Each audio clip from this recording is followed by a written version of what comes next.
Chalapathi, so సిటీలో drugs business పెద్ద తలనొప్పిగా తయారైందయ్యా. మనం 1 year నుంచి ఎంతో కష్టపడి సిటీలో ఉన్న డ్రగ్ ఇంపోర్టర్స్ అందరినీ అరెస్ట్ చేసాం. Still they are in the jail. But సిటీలో డ్రగ్స్ సప్లై ఏమాత్రం తగ్గలేదు.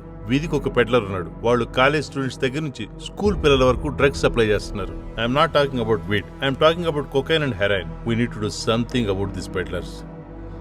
సార్, పెడ్లర్స్ ఏముంది సార్, ఒకటి పోతే 100 మంది వస్తారు. వాళ్ళు ఈ డైలీ వేజ్ వర్కర్స్ లాగా. అలాగే ఇంపోర్టర్స్. మనం ఎంతమందిని అరెస్ట్ చేసినా ఎవడో ఒకడు పెద్ద కంపెనీ ముసుగులో ఇంపోర్ట్ చేస్తూనే ఉంటాడు. I think we should concentrate on distributors sir. ఒక్క మెయిన్ డిస్ట్రిబ్యూటర్ దొరికితే I think we can break the chain sir. ఇంత బిజినెస్ జరుగుతున్నా సార్, మనం మనీ ట్రాన్సాక్షన్ ట్రాక్ చేయలేకపోతున్నామయ్యా. 6 నెలల క్రితం నాకు లీడ్ దొరికింది. ఒక వ్యక్తిని ట్రాక్ చేస్తున్నాను. ఒక చిన్న టిప్పు కోసం వెయిట్ చేస్తున్నాను. ఒకవేళ ఆ టిప్పుకి ఆ లీడ్కి ఏదైనా కనెక్షన్ ఉన్నట్టయితే ఎవిడెన్స్ సహా అందరినీ పట్టుకోవచ్చు సార్. ఏ మైకేల్, నీ మీద మా వాళ్ళ కాన్ఫిడెన్స్ తగ్గిపోయింది. లాస్ట్ టైం నువ్వు చేసిన డిలే వల్ల ఆ పార్టీతో మాకు డీల్ క్యాన్సిల్ అయిపోయింది. ఇక నీతో ఎలాంటి డీలింగ్స్ పెట్టుకోవద్దన్నాడు మా బాస్. అడ్వాన్స్ డబ్బులు తిరిగి ఇచ్చామన్నాడు.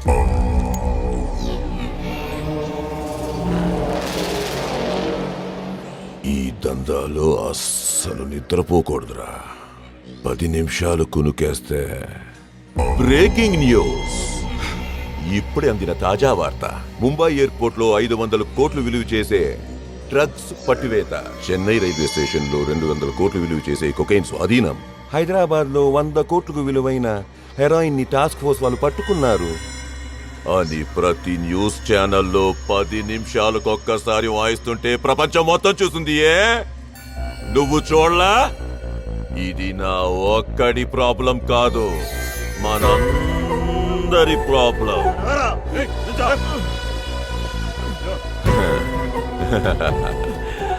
ఎప్పుడు చేతిలో సెల్లు పెట్టుకుని లుటుకు లుటుకు లుటుకు లుటుకు లుటుకు లుటుకు నువ్వు కొట్టుకుంటూ ఉంటే పబ్జీ ఆడుకుంటాం అనుకున్నాను. ఫోటోలు తీసి పోలీసులు పంపుతావరా? ఎరా, నువ్వు ఆ 320 గాడికి ఇన్ఫర్మేషన్ ఇస్తే ఆ 420 గాడు నాకు ఇన్ఫర్మేషన్ ఇవ్వడనుకున్నావా? నీ వల్లే కదరా నాతో ఫోన్ లో మాట్లాడడానికే భయపడేవాడు డైరెక్ట్ గా వచ్చి నాతోనే పంచాయతీ పెట్టాడు. నువ్వు అరిచినంత మాత్రాన పోయిన నా సరుకు నాకు తిరిగి వస్తుందా?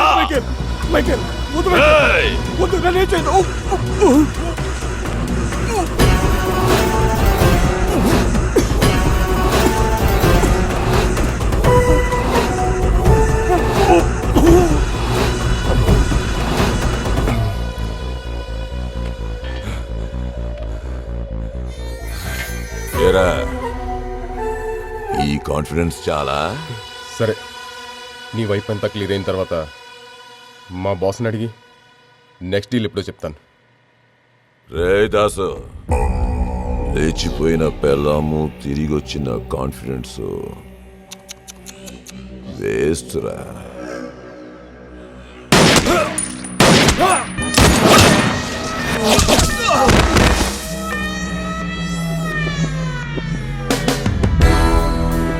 రే పిట్టా, బయటికి రాగానే ముగ్గురు ఎగిరిపోదాం అనుకున్నారు. 2 ఎగిరిపోయారు. నువ్వు ఎగురుతావా? లేదు సార్, ఇవన్నీ మానేసి మంచిగా బతుకుతాం అనుకున్నా సార్. ఎంత నమ్మాన్రా. లారీని డైవర్ట్ చేసుకుని నా దగ్గరకు తీసుకురారా అంటే లారీ వచ్చింది కానీ లోపల సరుకు లేదు. సార్, మీ డిపార్ట్మెంట్ నుంచి ఇన్ఫర్మేషన్ పోయింది సార్.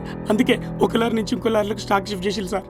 ఇట్రా, ఈసారి ఎవరికి తెలియదు కానీ ప్లాన్ ఏంటో నువ్వే చెప్పు.